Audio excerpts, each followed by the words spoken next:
Hello everyone, how are you doing? This is MD Tech here with another quick tutorial. In today's tutorial, I'm going to show you guys how to go about on your Android smartphone device enabling or disabling the individual app access to switch between Wi-Fi and cellular data.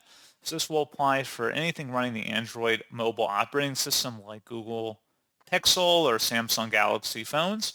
So this should hopefully be a pretty straightforward process here, guys. And without further ado, let's go ahead and jump right into it. So all you have to do is just swipe up on your home screen and then select the settings button. You want to then go underneath settings and select apps.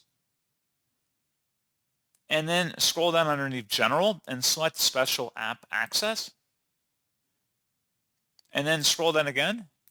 And you want to go underneath where it says Wi-Fi control, select that.